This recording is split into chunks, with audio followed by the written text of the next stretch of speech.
अब बात करते हैं हम कॉमर्स के बारे में। कॉमर्स क्या था? बिजनेस एक्टिविटी का दूसरा टाइप। एक इंडस्ट्री था, दूसरा कॉमर्स था। तो कॉमर्स का भी सब क्लासिफिकेशन है। कॉमर्स भी दो तरह का होता है, ट्रेड और एक होता है ऑक्सिलरीज टू ट्रेड। अभी दिखाई देगा। ट्रेड भी दो तरह का होता है, एक इंटरनल और एक एक्सटर्नल। अभी आएगा। इंटरनल भी दो तरह का होता है, होलसेल और रिटेल। एक्सटर्नल तीन तरह का होता है, import, export, entrepot. Auxiliaries to trade banking, transport, advertising, warehousing, insurance. इन पांचों का नाम अभी हमने टर्शरी सेक्टर में भी पढ़ा, टर्शरी इंडस्ट्री में। ये टर्शरी इंडस्ट्रीज का भी पार्ट है और ऑक्सिलरीज टू ट्रेड का भी पार्ट है। तो इन दोनों में, ये दोनों में क्यों आते हैं और अलग क्या है, दोनों का अंतर क्या है, दो बार क्यों आ रहा है, ये हम आगे जब इनके बारे में पढ़ेंगे तो आपको समझ आएगा। तो सबसे पहले हम बात करते हैं कॉमर्स के बारे में। कॉमर्स वो सारी एक्टिविटीज़ हैं जो इंडस्ट्रीज़ और कंज्यूमर को जोड़ती हैं। इंडस्ट्री तो सिर्फ सामान बना रही हैं, कॉमर्स उनको और कंज्यूमर को जोड़ती हैं। ऐसी इनकी दो तरह की एक्टिविटीज़ हैं, ट्रेड और auxiliaries to trade. Buying and selling of goods is known as trade. खरीदना और बेचना ट्रेड होता है। और there are lot of activities that are required to facilitate, यानी help the purchase and sale of goods. जो goods को खरीदने और बेचने में मदद करती हैं उन्हें हम ऑक्सिलरीज टू ट्रेड कहते हैं। कॉमर्स जो है वो buying and selling of goods भी होता है उसमें, और ये हेल्पिंग हैंड भी होते हैं। तो commerce includes all those activities which are necessary for maintaining free flow of goods and services. ये एग्जैक्ट डेफिनेशन है कॉमर्स की, कि commerce are the activities which are necessary for maintaining free flow of goods and services. All activities involving the removal of hindrances. Hindrances का मतलब है रुकावटें। In the process of exchange are included in commerce. जो consumer तक goods पहुंचाने में रुकावटें आ रही हैं बीच में, उन रुकावटों को दूर करने के लिए जो भी काम हो रहा है वो कॉमर्स है। क्या रुकावटें आती हैं हमारे सामने? हमारे सामने रुकावट आती है पर्सन की, प्लेस की, टाइम की, रिस्क की, फाइनेंस की। डिटेल हम आगे पढ़ेंगे। Hindrance of person is removed by trade.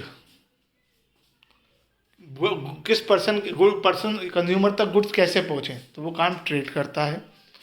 Bye making goods available to the consumer from the possession और ओनरशिप प्रोड्यूसर्स।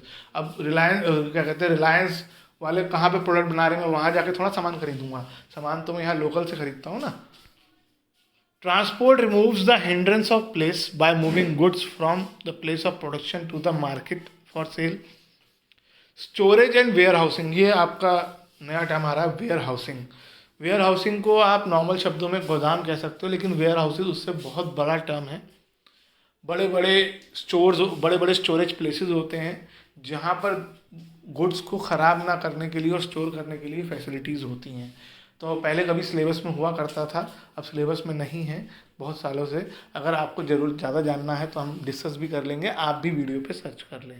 तो ये रिमूव करता है हिंड्रेंस ऑफ टाइम। कैसे? जिस टाइम पे गुड्स सेल नहीं हो रहे हैं ये इन्हें स्टोर करता है।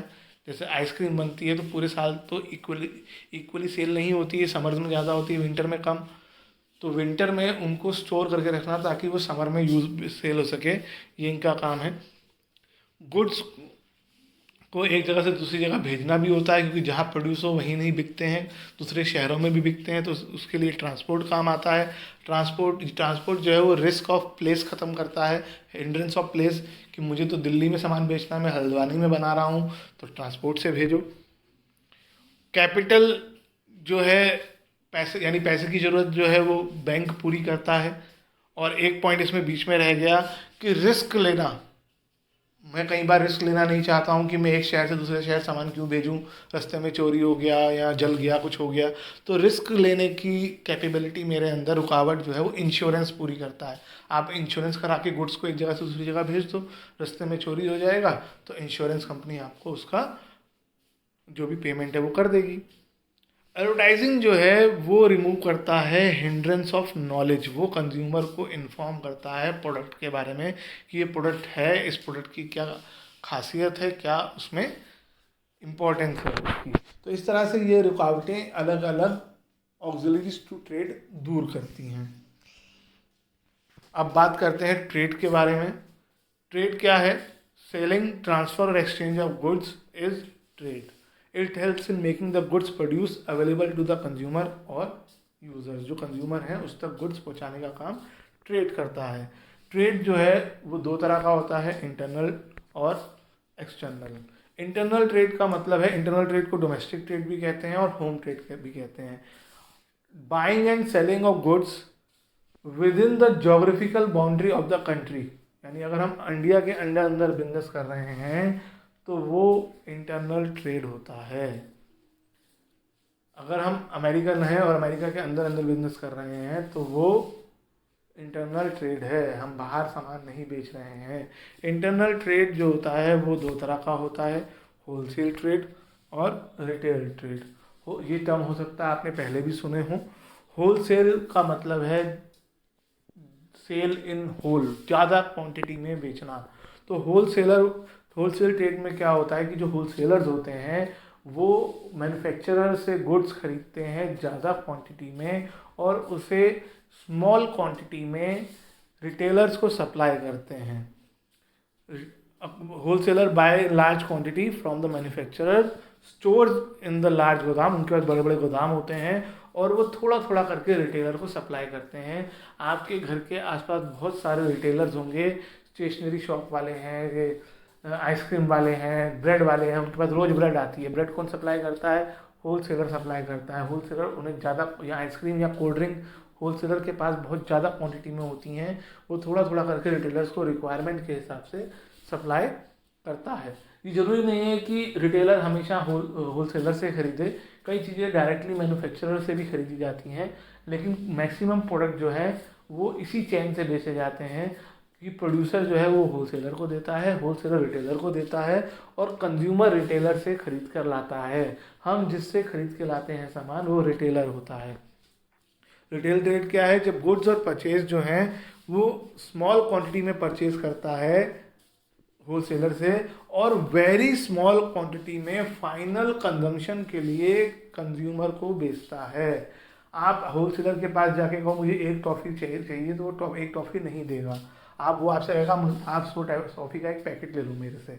आप बिग बाज़ार में आपको कभी एक टॉफ़ी थोड़ा मिलती होगी, आप एक टॉफ़ी खरीद के लेके आ सकते हो बिग बाज़ार से, वहाँ पैकेट्स पड़े हुए हैं क्योंकि वो बड़े ट्रेडर हैं। होलसेल, वैसे वो होलसेलर नहीं है, बिग बाज़ार रिटेल ट्रेड ही है, लेकिन मैं आपको एक एग्जांपल दे रहा हूँ। तो ऐसे जो होलसेलर्स होते हैं उनके पास बहुत बड़े बड़े सामान होता है और वो एक एक यूनिट करके नहीं बेचते हैं, वो हमेशा लार्ज सेल करते हैं और कभी भी नॉर्मली वो फाइनल कंज्यूमर को नहीं बेचते। फाइनल कंज्यूमर को हमेशा रिटेलर बेचता है। तो रिटेलर में ये ज़रूर लिखना है कि they sell goods to the final consumer.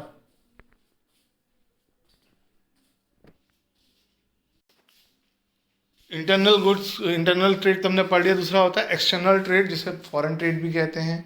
इसमें हम अपने गुड्स एंड सर्विसेज को दूसरी कंट्रीज़ को बेचते हैं, वो हमसे गुड्स एंड सर्विसेज खरीदते हैं या हम उन्हें बेचते हैं या उनसे खरीदते हैं। यानी हमारा we buy and sell goods to outside our country, outside our geographical boundary of the country. It can be in one country, it can be more than one country. जहाँ पर buying and selling of goods more than one country involve हो, यानी अपनी country के बाहर जाकर हम जब सामान बेचते हैं तो वो एक्सटर्नल ट्रेड या फॉरेन ट्रेड कहलाता है। ये 3 तरह का होता है। पहला है इंपोर्ट। इंपोर्ट ट्रेड होता है जिसमें हम दूसरी कंट्री से सामान खरीदते हैं। दूसरा होता है एक्सपोर्ट, यहाँ पर हम दूसरी कंट्री को अपना सामान सेल करते हैं। तीसरा होता है एंटरपोर्ट। एंटरपोर्ट क्या होता है? एंटरपोर्ट में हम एक कंट्री से सामान खरीदकर उसे दूसरी कंट्री को बेचते हैं। अब कई लोग कहेंगे कि ऐसा क्यों हो रहा है कि भाई मैं बी कंट्री हूँ, मैं ए से खरीद कर सी को क्यों बेच रहा हूँ, सीधा ए सी को नहीं बेच देता। कई सारी रिस्ट्रिक्शंस होती हैं। जैसे मैं आपको एग्जांपल देता हूँ कि इंडिया और पाकिस्तान के बीच में फ्रीली ट्रेड नहीं होता है। एक चीज़ तो ये है। तो वो क्या करते हैं पाकिस्तान वाले या हम क्या करते हैं, हम किसी और कंट्री को अपना सामान बेचते हैं और फिर वो सामान को उस कंट्री से पाकिस्तान वाले ख़रीदते हैं, या ये को पाकिस्तान अपना सामान किसी और कंट्री को बेचता है और हम उससे ख़रीदते हैं, क्योंकि हमारे उनके बीच में फ्री ट्रेडिंग नहीं है because of the political tensions we have, जो आप सबको मालूम ही है रियल लाइफ में क्या प्रॉब्लम्स हैं हमारे साथ, तो वो हमारे सिलेबस का पार्ट नहीं है। इसके अलावा और भी चीज़ें होती हैं, हम इंपोर्ट करके एक्सपोर्ट कर रहे हैं तो और भी तरह चीज़ें होती हैं कि हमने गुड्स इंपोर्ट करे, उन्हें और प्रोसेस किया क्योंकि उसकी टेक्नोलॉजी हमारे पास ही थी, और फिर उन्हें बेटर करके बाहर बेच दिया। हमारे पास रॉ मटेरियल नहीं था, रॉ मटेरियल को और अच्छा प्रोडक्ट बनाने के लिए टेक्नोलॉजी थी, तो हमने रॉ मटेरियल इंपोर्ट किया और फिर उसे फिनिश गुड्स में कन्वर्ट करके एक्सपोर्ट कर दिया। तो ये भी एंटरपोर्ट का पार्ट होता है कि एक तो ये है कि हमने सीधा ख़रीदा और बेच दिया, और दूसरा है कि हमने ख़रीदा, उसे और यूज़फुल बनाया, उसमें यूटिलिटी क्रिएट करी और बेच दिया।